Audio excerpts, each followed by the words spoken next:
Number 9 में है। तब सीन शिफ्ट होता है, हम देखते हैं सबसे बड़ी फाइट को, जहाँ पे वो ज़ॉम्बीज़ को लेटा लेटा के पिटा पिटा के और गर्दन मोड़ मोड़ के मारते हैं और कुछ लाठी लाठी से ठपा ठप ज़ॉम्बीज़ को मारते हैं। ये फाइट इतनी मस्त अमेजिंग थी। यहाँ पे हमारा जो कपल है वो तो साला ज़ॉम्बीज़ को कुछ समझ ही नहीं रहा था, जैसे इनको ऐसे मारा था जैसे कि ये कोई कुत्ते हों, और उनको मुंह में लठ भर के मारते हैं, बहुत ज़ोर ज़ोर से मारते हैं इन सबको। और हम देखते हैं कि हमारा जो ये बेटी का पापा है, ये उस ट्रेन को पार ले कर लेते हैं, उस डब्बे को जहाँ से उन्हें निकलना होता है। फिर बारी आती है अगले डब्बे की, जहाँ पे भी बहुत सारे ज़ॉम्बीज़ होते हैं। यहाँ हमारा क्रिकेट प्लेयर तो उनको गिनने में व्यस्त था, इतना अपना कपल आता है और उसको लेटा लेटा के मारता है। तो मैंने आपको बोला ही था कि अपना जो कपल है ये बहुत ही ज़्यादा पावरफुल है इन सब के मुकाबले। और इधर हम देखते हैं कि ये क्रिकेटर इन पे हाथ उठाने से भी डर रहा होता है। ये तो उन पे हाथ भी नहीं उठाता है और उन पे एक भी लठ चार्ज नहीं करता है, जैसे कि ये उनके कोई मौसी के लड़के हों। और लेकिन ये जो कपल है, इसको किसी ज़ॉम्बीज़ ने काट लिया होता था और ये भी मर जाता है, और बाद में उनसे लड़ करते करते अपना क्रिकेट प्लेयर भी मर जाता है। मेरे पास इन दोनों की डेथ क्लिप नहीं है, तो इसलिए मैं इसे एक्सप्लेन नहीं कर सकता। तो उसके बाद वाला सीन एक्सप्लेन मैं आपको करता हूँ, जिसमें हमारा जो ये बेटी का पापा है वो उसको ढूंढते ढूंढते उस बुगी तक पहुँच ही जाता है जहाँ पे उसे पहुँचना है। हम देखते कि उसे वो प्रेग्नेंट लेडी और अपनी बेटी मिल चुकी है।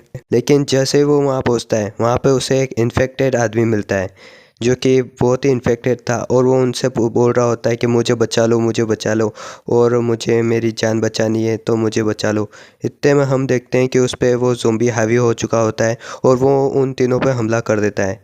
और यहाँ पे हम देखते हैं कि हमारा जो बेटी का पापा है वो अपनी पापा की परी को बचाने के लिए उस ज़ॉम्बी को खदेड़ता है, लेकिन अब ज़ॉम्बी हो जाने के बाद वो ज़्यादा ख़तरनाक हो जाता है। तो यहाँ पे हम देखते हैं कि हमारा जो फादर है उसे उसका माता प्लेटफॉर्म पे पटकता है, लेकिन जैसे ही वो उसकी बेटी पे हमले करने जाता है वो उसकी पैर पकड़ता है और उसे नीचे गिरा देता है। लेकिन हम देखते हैं कि यहाँ पे हमारा बेटी का पापा उससे बहुत ज़ोर से लड़ता है। तो यहाँ पे हम देखते हैं कि उस ज़ॉम्बी ने उसे बहुत ज़ोर से बाइट कर लिया होता है, बहुत ही ज़्यादा ज़ोर से। तब हमारा बेटी का पापा उस ज़ॉम्बी को आव देता ना ताव वहाँ से उस ट्रेन से नीचे गिरा देता है और एक जंजीर की मदद से खुद को बचा लेता है और गिरने से बच जाता है। तभी हम देखते हैं कि उसके हाथ पैर ज़ॉम्बीज़ ने काट लिया है और वो भी धीरे धीरे ज़ॉम्बीज़ बनेगा। तब हम देखते हैं कि उसे पता चल जाता है कि वो भी अब ज़ॉम्बी बन जाएगा, क्योंकि उसको भी ज़ॉम्बीज़ ने काट लिया है। तो वो सोचता है कि क्यों ना मैं मरने से पहले इन दोनों को बचा लूँ। तब वो ट्रेन के अंदर जाके देखता है कि वो वहाँ पे सब ठीक है कि नहीं। तभी वो अपनी बेटी को बुलाता है और उसमें बिठाता है और उस प्रेग्नेंट लेडी को भी बोलता है कि तुम भी यहाँ पे आओ और यहाँ पे बैठ जाओ, और उसे बताता है कि जैसे ही ये ट्रेन बुसान पे रुके तुम ये वाला बटन दबाना और इस बटन से ये ट्रेन रुक जाएगी, और उसे समझाता है कि मेरी बेटी का भी ख्याल रखना। और इधर वो अपनी बेटी से लास्ट बार बात करने के लिए उसके पास जाता है और उसे बोलता है, हिम्मत से काम लेना, बिल्कुल भी डरना नहीं, और इस आंटी के साथ अपनी माँ के पास बुसान चली जाना और उन्हीं के साथ रहना। तब हम देखते हैं कि पापा की परी उससे बोलती है कि नहीं पापा, आप मत जाओ, कहीं मत जाओ, आप मेरे साथ रहो, प्लीज़ कहीं मत जाओ। और तभी हम देखते हैं कि हमारा जो पापा, बेटी का पापा है, वो ये सब बातें सुन के बहुत ही इमोशनल हो जाता है और रोने लगता है, क्योंकि वो भी अपनी बेटी से बहुत प्यार करता था। तब उसकी बेटी बोलती कि मत जाओ मत जाओ, मुझे छोड़ के मत जाओ, और ऐसे ही रोने लगती है बहुत ज़ोर से। तब वो उसका हाथ उसके हाथ से हटाता है और ये बहुत ही इमोशनल सीन होता है जब उसे पता चलता है कि हाँ बस अब मुझे मरना ही है, और वो उसे छोड़ के चला जाता है और डोर लॉक कर देता है उन दोनों को और ख़ुद को उन दोनों से बहुत दूर ले जाता है। और वो बहुत ही दुखी होता है कि वो अपनी बेटी को बिल्कुल भी टाइम नहीं दे पाया जब वो ज़िंदा था, क्योंकि उसने अपनी लाइफ से पैसा कमाने में और बिज़नेस करने में ही निकाल दी थी। वो अपनी बेटी के साथ ज़्यादा समय नहीं बिता पाया, लेकिन हाँ वो अपनी बेटी से बहुत ही प्यार करता था। और हम देखते हैं कि वो अब इन्फेक्टेड होने लगा है ज़ॉम्बी वायरस से, और उसकी आंखें भी ज़ॉम्बीज़ की तरह होने लगी है। तब उसके ख़्याल में जब वो उसकी बेटी हुई थी तब उसका चेहरा उसके दिमाग में आता है कि जब वो पैदा हुई थी तो वो कितनी प्यारी लग रही थी, कितनी स्वीट लग रही थी।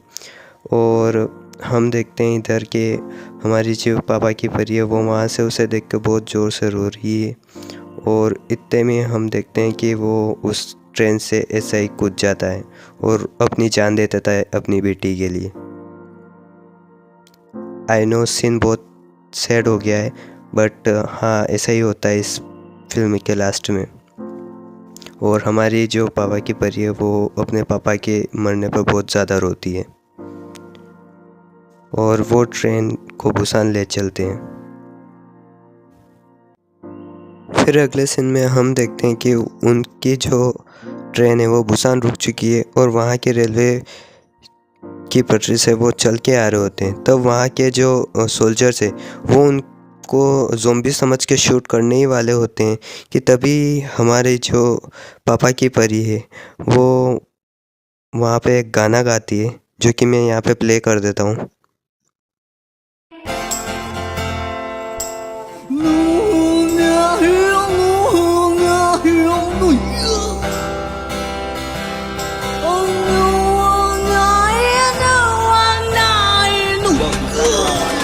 गाना बहुत ही घटिया था, तो इसलिए सारे सोल्जर उनको चुप कराने के लिए उनके पीछे दौड़ते हैं और उनको सेव किया लिया जाता है। कुछ व्यूअर्स बोलेंगे कि इतना घटिया गाना क्यों लगाया, तो मैं उनको बता दूं कि मूवी बहुत ही सैड हो गई थी लास्ट में, तो ये गाना लगाया मैंने।